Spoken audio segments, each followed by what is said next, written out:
اليومين اللي فاتوا شفنا فيديوهات منتشرة كتير على السوشيال ميديا عن عم كامل حارس مقبرة أخناتون، واللي فيه شبه كبير جدا من أخناتون ذات نفسه. بس أكيد وأنت بتتفرج على الفيديوهات دي كنت بتسأل نفسك، هو أخناتون كان ملك عظيم وليه تأثير في تاريخ مصر ولا لأ؟ كل ده هنعرفه في فيديو النهارده. اتولد أخناتون في منف سنة 1363 قبل الميلاد باسم أمنحتب، وكان الابن الصغير للفرعون أمنحتب الثالث والملكة تي. وأمنحتب الرابع أو أخناتون كان ليه أخ أكبر منه وهو تحتمس، ويعتبر هو اللي كان ولي العهد بعد وفاة أبوه أمنحتب الثالث. وكمان أخناتون كان عنده 4 اخوات بنات غير أخوه تحتمس، وهم سات امون وحنوت انيب واست ونبيتا. فالمهم اخناتون ما كانش هو ولي العهد اللي هيمسك الحكم بعد ابوه أمنحتب الثالث، واللي كان هيمسك الحكم هو اخوه الكبير تحتمس. بس ده ما حصلش عشان تحتمس مات، واخناتون او أمنحتب الرابع هو اللي بقى ولي العهد بعد وفاة اخوه تحتمس. وكان بيقال ان اخناتون كان بيحكم مصر في حكم مشترك مع ابوه لمده 12 سنه. فالمهم بعد وفاة ابوه أمنحتب الثالث، أمنحتب الرابع اللي هيسمي نفسه بعد كده اخناتون بقى ملك الامبراطوريه المصريه القديمه. وبعد 4 سنين من حكمه اتجوز نفرتيتي وخلف منها 6 بنات، وهم نيرت اتون وميكت اتون وعان اسم امون ونفو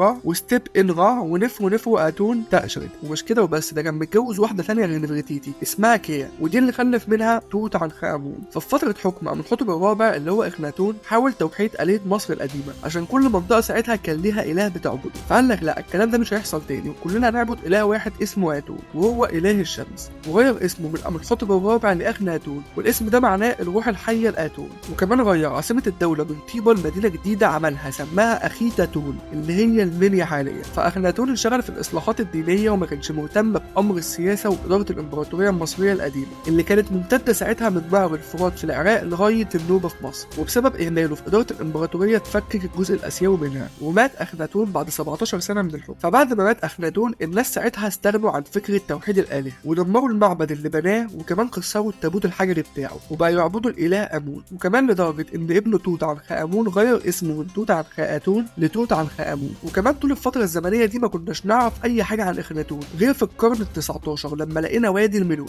وبس كده، دي كانت قصة أخناتون. من وجهة نظرك أنت شايفه ملك عظيم ولا لأ؟ اكتب لي رأيك في التعليقات، ولو عجبك الفيديو ما تنساش اللايك والسبسكرايب.